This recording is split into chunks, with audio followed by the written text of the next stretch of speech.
میں جب تک جاگ رہا ہوں تم لوگ چین کی نیند سو جاؤ۔ صدام حسین کہتے ہیں کہ جب تک میں جاگ رہا ہوں اہل عرب چین کی نیند سو جاؤ، جب میں چلا گیا تو تم کبھی سو نہیں پاؤ گے۔ صدام حسین ایک دفعہ رات کو عراق کی سرحدوں پر گشت کر رہے تھے تو بہت دور ایک ہستی نظر آئی۔ صدام نے اپنے ساتھیوں سے کہا کہ اس بستی میں چلتے ہیں، لوگوں کی خیر گیری لیتے ہیں، تو ساتھیوں نے منع کیا کہ رات کافی ہو چکی ہے۔ صدام نے پھر اصرار کیا تو چلے گئے۔ بستی میں پہنچے تو ایک گھر میں دستک دی تو ایک بندہ آیا، صدام کو دیکھتے ہی حیران ہو گیا، صدام کے ہاتھ چومنے لگا، خوشی کے مارے آنکھوں میں آنسو آ گئے۔ یوں ایک گھر سے محلہ اور بات پورے علاقے میں پہنچ گئی، پورا علاقہ جمع ہو گیا، لوگ صدام حسین کا مصافحہ کرتے اور خوشی سے جھوم جاتے۔ صدام نے کہا کہ آپ کو کوئی تکلیف؟ تو لوگوں نے کہا بہت خوش ہیں، کسی قسم کی تکلیف نہیں۔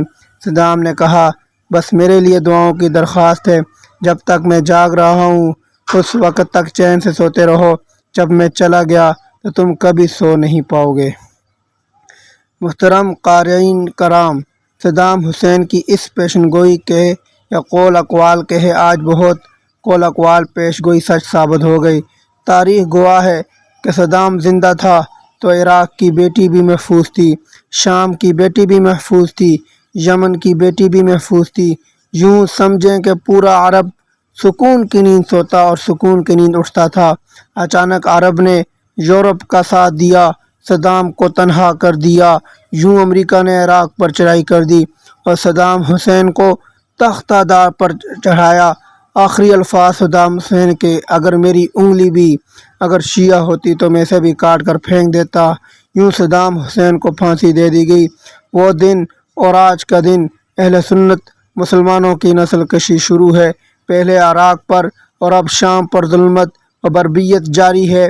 تاریخ یہ بھی گواہ ہے کہ جب تک صدام زندہ تھا اس وقت تک عرب میں کوئی دہشت گردی نہیں تھی، کیونکہ عرب کا مجاہد صدام حسین تھا۔ آج شام جل رہا ہے، سعودیہ میں بغاوت ہے، یمن میں جنگ، فلسطین میں ظلم، جہاں دیکھو مسلمانوں پر ظلم ہے۔ واحد ملک ترکی ہے جس نے کردوں کے خلاف بڑے پیمانے پر آپریشن شروع کر دیا۔ اللہ ترکی کو فتح نصیب فرمائے اور طیب اردگان کو اللہ عمر دراز نصیب فرمائے، آمین۔ یا اللہ، ہم نے سنا تھا کہ قوم عاد پر عذاب آیا، قوم سمود پر عذاب آیا، قوم شعیب پر عذاب آیا، قوم لوط پر عذاب آیا۔ یا اللہ تو نے فرعون کو بھی غرق کیا، یا اللہ تو نے قارون کو بھی غرق کیا، یا اللہ تو نے نمرود کو بھی غرق کیا۔ یا اللہ آج ہم مظلوموں کی بھی فریاد سن لے میرے اللہ۔ اسرائیل، امریکہ، ایران، انڈیا، فرانس، سوڈان کو بھی تباہ اور برباد فرما، آمین یا رب العالمین۔